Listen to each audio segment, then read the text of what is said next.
अच्छा आपने एक आइडिया शेयर किया कि प्रोडक्ट के बारे में आपको जितना अच्छा पता है, पर प्रोडक्ट जो है वो टैंजिबल है।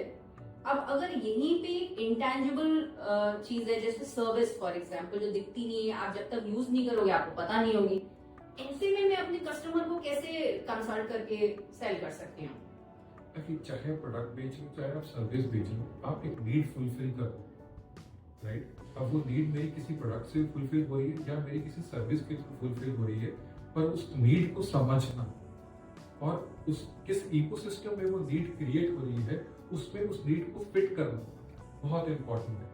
लेट्स से फॉर एग्जांपल आप इंश्योरेंस बेच रहे हैं। अब इंश्योरेंस का फायदा कब होता है? जब आदमी या तो हॉस्पिटल में जाता है या आफ्टर लाइफ, राइट? पर क्या मैं अपने कस्टमर को ये बोल सकता हूँ सर एक बार हॉस्पिटल में जाके देखिए फैमिली को कितना फायदा होगा?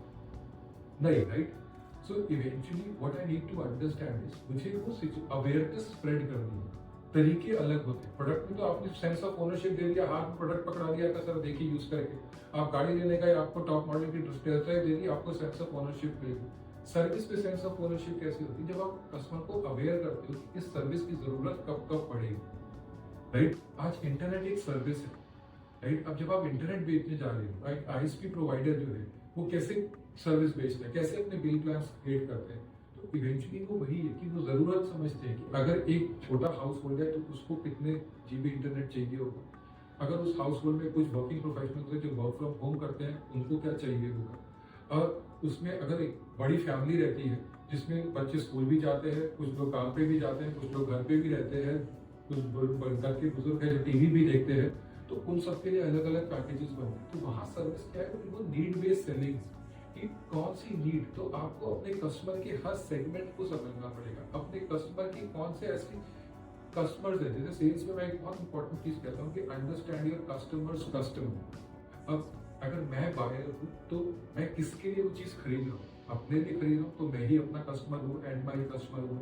अपनी वाइफ के लिए खरीद रहा हूँ तो मेरी वाइफ एंड माई कस्टमर हूँ। अपने बच्चों के लिए खरीद रहा हूँ तो वो हुए, अपने बड़ों के लिए खरीद रहा हूँ, माँ बाप के लिए खरीद रहा हूँ तो वो हुए।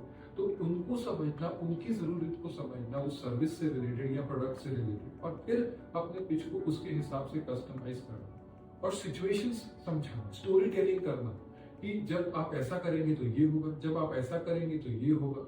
आप ऑफिस में बैठे, आप घर में बैठे, आप इंटरनेट यूज कर रहे हैं। अब कभी अगर ऐसा है कि सब लोग घर पे और सब इंटरनेट यूज कर रहे हैं तो मेरे पास बैंडविड्थ चोक नहीं होनी चाहिए, नहीं मेरा इंटरनेट स्लो नहीं होना चाहिए। आपका इंपॉर्टेंट प्रोजेक्ट चल रहा है, बच्चों का इंपॉर्टेंट होमवर्क चल रहा है, घर वाले टीवी देख रहे हैं, हर जगह इंटरनेट कनेक्टिविटी बनी हुई है, तो क्या आपको ऐसी कोई बैंडविड्थ चाहिए? अब ऐसी सिचुएशन कितनी बार आती है, राइट? अगर रेगुलरली आती है तो आपको हाई बैंडविड्थ वाला चाहिए, अगर कम आती है तो आप मीडियम बैंडविड्थ वाला भी चाहिए ले सकते हो, अगर नहीं आती तो लो बैंडविड्थ भी ले सकते हो। तो ये सर्विस है, ये दिखती नहीं है पर आप यूज करते हो उसको, राइट? इंश्योरेंस है, जब आप इंश्योरेंस भी बेच लो तो at the end of the day हो क्या है, आप कस्टमर को ये बताना कि जब ऐसी सिचुएशन आएंगे, आप अवेयरनेस और एजुकेशन से उसको कंफर्टेबल बना रहे हो कि आप उसको एक इकोसिस्टम दे रहे हो जहाँ पे वो उन चीजों को लेके सेफ फील कर सकता है, पीस ऑफ माइंड रह सकता है कि आई एम प्रोटेक्टेड, राइट? तो बेस्ड ऑन दैट आप इंटेंजिबल सर्विसेज को भी उस तरीके से जरूरत समझ के आप पिच कर सकते हो इन अ कंसल्टेटिव।